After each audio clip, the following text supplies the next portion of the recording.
Καλώς ήρθατε σε άλλο ένα επεισόδιο του Control the Game. Όπως είχαμε προαναφέρει, σήμερα έχουμε το post-match της πρώτης αγωνιστικής της Premier League. Μια πρώτη αγωνιστική με ωραία παιχνίδια και αρκετές συγκινήσεις, καθώς μερικά από αυτά κρίθηκαν στις λεπτομέρειες. Πάμε λοιπόν να δούμε τα αποτελέσματα της πρώτης αγωνιστικής. Liverpool Bournemouth 4-2, Aston Villa Newcastle 0-0, Brighton Fulham 1-1, Sunderland West Ham 3-0, Tottenham Burnley 3-0, Wolves Manchester City 0-4, Chelsea Crystal Palace 0-0, Nottingham Forest Bradford 3-1, Manchester United το Arsenal το derby της Κυριακής 0-1 και χθες ο τελευταίος αγώνας αγωνιστικής Leeds Everton 1-0. Λοιπόν, να τα πάρουμε από την αρχή. Liverpool Bournemouth το πρώτο μάτς, με μια Liverpool που έπαιξε σε ένα αρκετά φορτισμένο κλίμα λόγω και του θανάτου του Diogo Jota, με αρκετές μεταγραφές. Πήραν και φανέλα βασικού από το πρώτο παιχνίδι. Η Κιτικέ, Frimpong, Κέρκες και Virgil ήταν στο αρχικό σχήμα. Ο Εκιτικέ γνωρίστηκε με το κοινό της Liverpool με γκολ, με μια ατομική ενέργεια στο 37 και αρκετή δόση τύχης, και μετά από κόντρα με τον αμυντικό της Bournemouth ήρθε η μπάλα μπροστά του και πάτησε περιοχή και πλάσαρε άνετα για να γράψει το 1-0.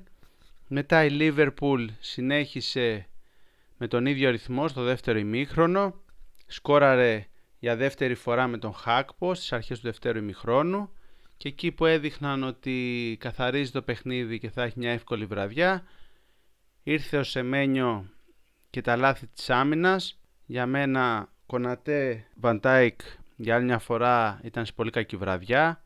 Ο Κονατέ από τότε που έχει ακουστεί για τη Real Madrid κάνει το ένα χειρότερο παιχνίδι από το άλλο. Είναι πολύ κακός και με την Crystal Palace ήταν πάρα πολύ κακός ο Κονατέ.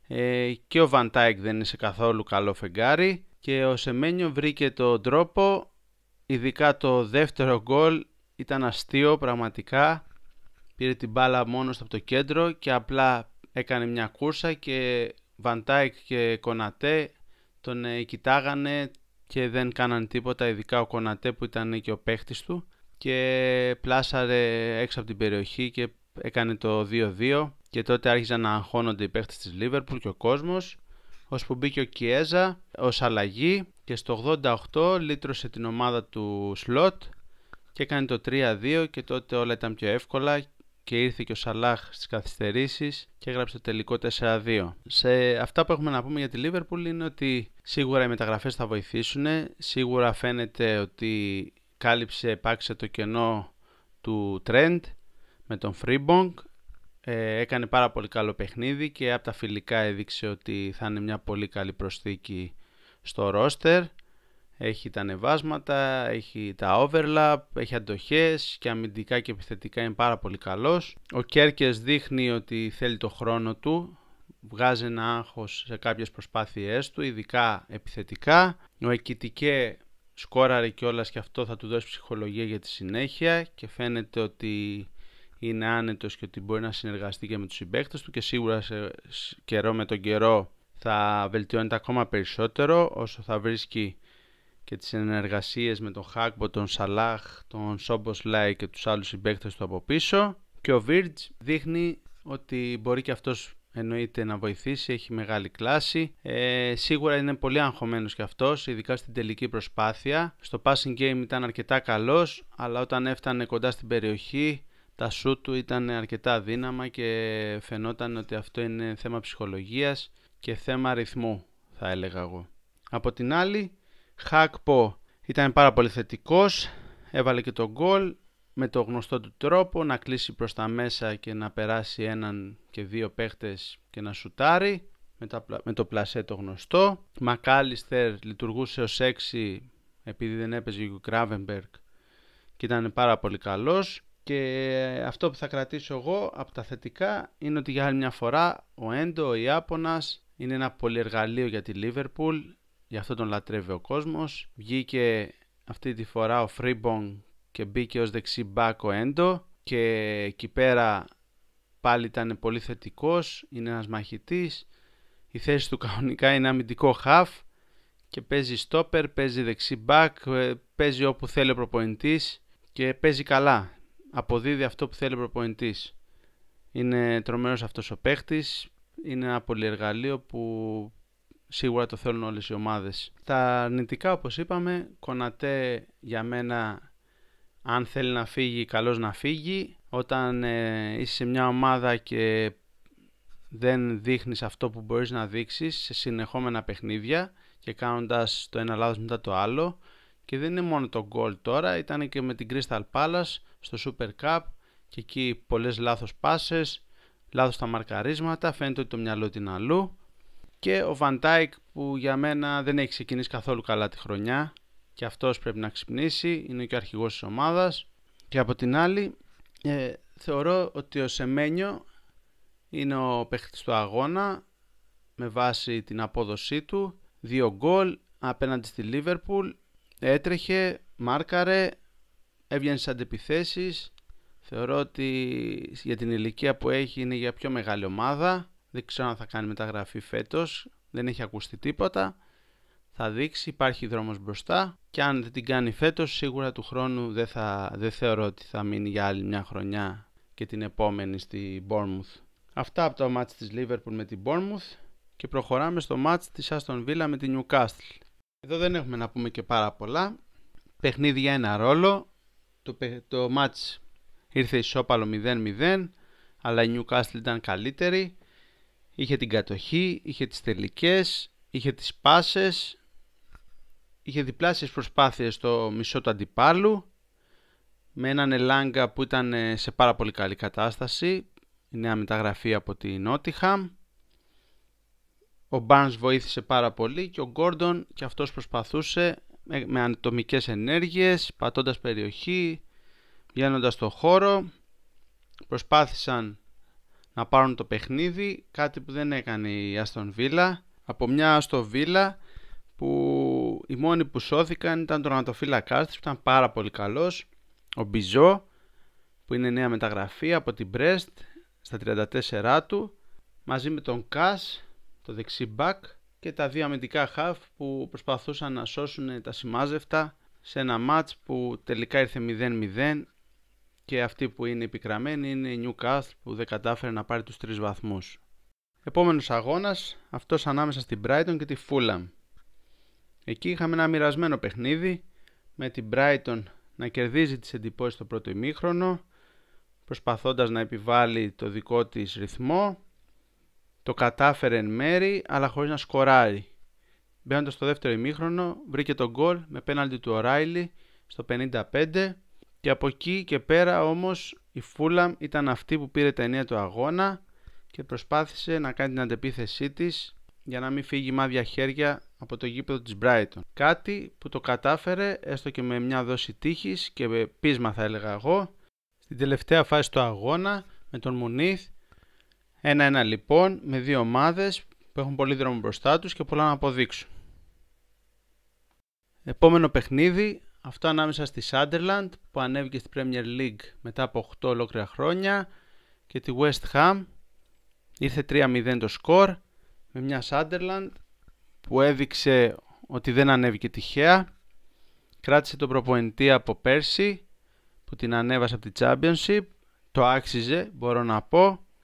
Δείχνει ότι μπορεί να σταθεί, έχει κάνει πολύ καλές μεταγραφές, νέους παίχτες, πιτσιρικάδες θα έλεγα, μέσω όρο ηλικίας 22 χρονών περίπου. Πολλοί από αυτούς παίξανε και ήταν στο αρχικό σχήμα, 7 παίχτες είχε στην εντεκάδα από τις μεταγραφές. Ο τερματοφύλακας ήταν ο Ρόεφς, ο Ρεϊνίλντο από την Ατλέτικο Μαδρίτης στο αριστερό άκρο της άμυνας, ο Διαρά με το Σαντίκι 21 και 20 χρονών και στη μέση ήταν ως καθοδηγητής ο Τσάκα από τη Leverkusen με εμπειρία, με αρκετά χρόνια στην Arsenal, και στην κορυφή είχε την τριάδα τον Τόλμπι δεξιά, αριστερά τον Αντίγκρα και στη μέση τον Μαγέντα. Και μην ξεχνάμε ότι είχε στον πάγκο και τον Ισίντορ που για μένα είναι ένας πάρα πολύ καλός παίκτης, τον είχε πάρει πέρσι δανεικό, τελικά τον αγόρασε και μπήκε κιόλας αλλαγή και σκόραρε και έχει αν δεν τον έχετε παρατηρήσει, αν μου επιτρέπετε, το πλασέ του Ανρί. Προσπαθεί τουλάχιστον να το μιμηθεί και η αλήθεια είναι ότι το καταφέρνει αρκετά καλά. Γενικά στο παιχνίδι η Sunderland είχε την κυριαρχία, έδειξε ότι το θέλει πολύ περισσότερο. Σε κάθε φάση που κάνανε όλο το γήπεδο ξεσηκωνότανε. Κορυφαίος θεωρώ του αγώνα ήταν ο Μπάλαρντ, ο αμυντικός, ήταν ηγέτης στην άμυνα, σκόραρε κιόλας με κεφαλιά. Θεωρώ ότι η West Ham ήταν σε πολύ κακή βραδιά, μόνο ο Bowen και ο Μπισάκα σωθήκαν από όλη την απόδοση της ομάδας. Χειρότερος από όλους για μένα ήταν ο τερματοφύλακας της, ο Χερμάνσεν. Θεωρώ ότι έφταιγε στα γκολ, ειδικά στα δύο. Στην πρώτη κεφαλιά άργησε να πηδήξει, ενώ ήταν μακρινή απόσταση. Ναι, μπορεί να είχε πολύ καλή τροχιά η μπάλα, αλλά φαίνεται ότι πήδηξε αργά. Όπως και στο πλασέ του Ισίντορ, θα δείτε ότι η μπάλα περνάει ακριβώς πάνω από το χέρι του, πήγε να τη διώξει δηλαδή, αλλά δεν τα κατάφερε. Συμβαίνουν αυτά, δεν τον καταδικάζουμε με ένα παιχνίδι, απλά στο συγκεκριμένο παιχνίδι δεν ήταν καθόλου καλός. Η Sunderland δίκαια πήρε τους 3 βαθμούς. Εντάξει, ίσως το σκορ είναι πλασματικό, δεν ήταν για 3-0 γιατί γίνανε και αυτά τα λάθη, αλλά αυτό δείχνει το αποτέλεσμα και αυτό δίνει ένα boost στη Sunderland για να συνεχίσει ακόμα πιο δυνατά την πορεία της προς τη σωτηρία και ό,τι άλλο προκύψει. Τώρα Tottenham Burnley 3-0. Εδώ είχαμε τον Kudus που ξεκίνησε ιδανικά τη σεζόν με τα χρώματα της Tottenham, δίνοντας 2 assist και ενέργεια στο παιχνίδι της Tottenham από τα δεξιά, και έναν Richarlison που ήταν εκστασιασμένος εχθές, έβαλε 2 πανέμορφα γκολ, το πρώτο με γυριστό πλασέ, το δεύτερο με γυριστό στον αέρα. Δεν έχουμε να πούμε πολλά, ήταν καταπληκτικά τα γκολ, ειδικά το δεύτερο. Για μένα ο Archie Gray επιτέλους έπαιξε στη θέση του που είναι στα half και έδειξε ότι μπορεί να σταθεί άνετα στην Premier League. Πέρσι λόγω των τραυματισμών της Tottenham τον έβαζε ο Ποστέκογλου στα στόπερ, δεν είχε και άλλη λύση ο άνθρωπος και έτσι χαραμιζόταν, έκανε πολλά λάθη στα στόπερ, ήταν έξω από τα νερά του. Πολλοί κόσμος που δεν τον ήξερε σαν παίχτη γιατί είναι πιτσιρικάς θεωρούσαν ότι είναι κακός παίχτης. Θεωρώ φέτος όμως ότι θα δείξει την αξία του και ότι μπορεί να σταθεί εύκολα. Και απέναντι μια Burnley το προσπάθησε αρκετά μετά το 1-0 της Tottenham. Προσπαθούσε, είχε 2 καλές φάσεις, 2 καλές στιγμές, όμως θεωρώ ότι της λείπει ποιότητα που θα μπορεί να καθαρίζει αυτές τις λιγοστές φάσεις όταν θα τις δίνονται για να πάρει αποτέλεσμα. Μετά η Tottenham έκανε το 2-0 και εκεί τελειώσαν όλα και ήρθε και ο Johnson να γράψει σε αντεπίθεση το 3-0 εύκολα και να πάρει τους 3 βαθμούς της βραδιάς η Tottenham.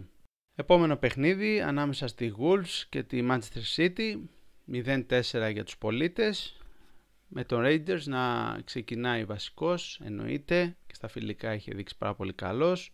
Ήταν ο κρίκος που έλειπε από τη City, ειδικά μετά την απουσία του Rodri λόγω των τραυματισμών. Δείχνει ποιότητα και μαζί με τον Night Nouri που ήρθε και αυτός φέτος από τη Wolves και καλύπτει το αριστερό άκρο της άμυνας, θα βοηθήσουν σίγουρα τη City να γίνει πιο ανταγωνιστική και να διεκδικήσει στα ίσια το πρωτάθλημα. Ακούγονται πολλά για τη μεταγραφή του Donnarumma για τη Manchester City, αλλά εγώ θα πω ότι ο Trafford είναι πάρα πολύ καλός τερματοφύλακας, το έχει αποδείξει και πέρσι στη Championship με τα χρώματα της Burnley, καθώς ήταν ο πιο σοβαρός λόγος που πέρσι κράτησε σε 29 αγώνες η ομάδα του το 0 και είχε σε σύνολο 45 παιχνιδιών 16 γκολ παθητικό. Ένα Trafford που έχει τσαμπουκά και χρειάζεται αυτό για ένα τερματοφύλακα, έχει θράσος και δεν φοβάται να πάρει ευθύνες, και αυτό το δείχνει και σε εκτελέσεις πέναλτι, καθώς και με την Εθνική Αγγλίας και με την ομάδα του έχει πιάσει αρκετά πέναλτι και δείχνει γενικά ότι έχει μέλλον μπροστά του. Δηλαδή εγώ θα τον θεωρούσα ως βασικό στη Manchester City τον Trafford και δεν θα χρειαζόμουν να πάρω τον Donnarumma. Η Wolves από την άλλη σε αυτό το match δεν μου έδειξε έτοιμη για να σωθεί πιο εύκολα από πέρσι και πιστεύω ότι αν δεν αλλάξει κάτι δραματικά, ότι είναι υποψήφια για υποβιβασμό. Και μην ξεχάσουμε ότι έχει και τον Περέιρα ως προπονητή, που αν δούμε την καριέρα του, έχει να μείνει πάνω από ένα χρόνο σε ομάδα από το 2020, που είχε μείνει 3 χρόνια, 2017 περίοδο με 2020 στη Σανγκάη. Από τότε δεν έχει μείνει πάνω από χρόνο σε ομάδα και αυτό κάτι λέει για τα αποτελέσματά του.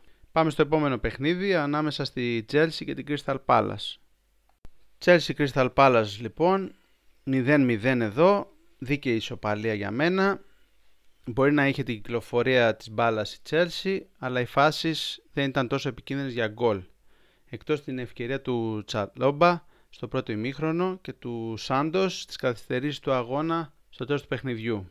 Απέναντι σε μια Crystal Palace που δεν έδειξε κάτι σοβαρό, εκτός το goal foul που ακυρώθηκε με βάση τον καινούριο κανονισμό με τα σπροξήματα στο τείχος του Έζε. Έδειξαν και οι δύο ομάδες ότι δεν είναι έτοιμες. Η Chelsea έχει και την κούραση από ένα γεμάτο καλοκαίρι με το παγκόσμιο κύπελλο συλλόγων και η Crystal Palace δεν έχει κάνει προσθήκες ακόμα, συν το ότι είναι πιθανό να χάσει και δύο ποιοτικούς παίχτες, τον Έζε για την Tottenham και τον αρχηγό της, τον Γκουέι, από τη Liverpool. Και μην ξεχνάμε ότι λείπει και ο Ενκέτια μέχρι τον Οκτώβριο και βλέπουμε. 0-0 λοιπόν σε αυτό το match. Σίγουρα η Chelsea θα είναι καλύτερη στη συνέχεια του πρωταθλήματος. Για την Crystal Palace δεν είμαι πολύ σίγουρος. Θα δείξει συνέχεια. Πάμε λοιπόν στο παιχνίδι της Nottingham Forest με την Bradford. Εδώ οι γηπεδούχοι κερδίσαν αρκετά εύκολα με 3-1. Με την Nottingham Forest να είναι ακριβώς η ίδια ομάδα από πέρσι, με μόνο μία προσθήκη, τον Εντόι από την Πολόνια, πολύ σημαντική προσθήκη. Έδειξε ότι κατευθείαν μπορεί να βοηθήσει την ομάδα, επιθετικά ειδικά. Απέναντι σε μια Bradford που έλειπε καταρχάς το δίδυμο στο κέντρο Damsgaard με τον Γιάννελτ, ήταν εκτός 18άδας. Δεν ξέρω γιατί ο προπονητής της Bradford είχε στον πάγκο τον Άγερ και είχε τον Vandenberg ως βασικό, δεν του βγήκε. Έχει πολλά προβλήματα, της έχει φύγει ο Εμποεμό, ο Γουίσα θέλει και αυτός να φύγει, δεν έχει κάνει προσθήκες σοβαρές, έχει πάρει μόνο τον Γκέλεχερ και τον Vandenberg και τον Καρβάλιο, γενικά παίχτες παλιούς πιτσιρικάδες της Liverpool που δεν της δώσανε κάτι, και τον Χέντερσον και ήταν και αυτός στον πάγκο, δεν έπαιξε καθόλου. Μια Nottingham που ήταν πολύ καλύτερη σε όλα τα σημεία του παιχνιδιού, άξιζε τη νίκη. Ο Gibbs White ήταν για άλλη μια φορά καθοριστικός, όλη η ομάδα δεν υστερούσε. Η στιγμή του αγώνα ήταν το τρίτο γκολ της Nottingham, που μετά από απώλεια της μπάλας στο χώρο του κέντρου για την Bradford, ο Wood προτού προλάβει μπάλα να φτάσει στον συμπαίχτη του, έχει ξεκινήσει να κάνει κούρσα προς το αντίπαλο τέρμα και ο Άντερσον με τη μία του βγάζει προωθημένη μπαλιά που ο Wood την υποδέχτηκε άψογα, πέρασε τον αντοφύλακα και σκόραρε για το 3-0 της ομάδας του. 3-1 λοιπόν, με μια Nottingham που δείχνει πάλι ότι θα κάνει καλή πορεία και στο φετινό πρωτάθλημα της Premier League. Πάμε τώρα στο derby της United με την Arsenal.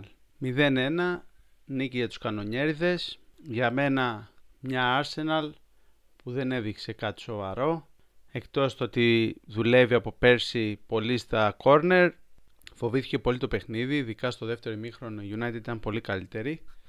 Είχε κλειστεί από πολύ νωρίς πίσω η Arsenal, λες και είναι μια ομάδα μικρομεσαία. Η United πήγαινε πιο ορθολογικά σε αρκετές περιπτώσεις την επίθεση. Ο Εμπεμό και ο Κούνια δείχνουν ότι θα βοηθήσουν πολύ, και ο Σέσκο. Όσο δεν ήταν ο Σέσκο, η αλήθεια να λέγεται, δεν γέμιζε τόσο η περιοχή με κάποιον καθαρό φορ ώστε να αντιμετωπίζουν τα στόπερ και να έχουν κάποιο άγχος, τα στόπερ της Arsenal. Μετά όταν μπήκε ο Σέσκο είχε πέσει πάνω στα δύο στόπερ και έτσι ο Κούνια και ο Εμπεμό είχαν το χώρο να κυκλοφορούν πιο άνετα. Σίγουρα θεωρώ ότι η United έχει να δείξει πράγματα μες στη σεζόν. Ο Αμορίν φαίνεται ότι την έχει δουλέψει καλά την ομάδα και θα τη δουλεύει, θα τον βοηθήσουν αυτές τις προσθήκες. Αυτό που δεν μ' αρέσει είναι ότι στο τέλος πάλι Maguire από στόπερ τον βάζουμε επειδή είναι ψηλός και είναι καλός κεφαλιές για να γεμίζουμε την περιοχή. Μήπως κλέψουμε πάλι το match με τον Maguire, τον έχουμε κάνει for δηλαδή.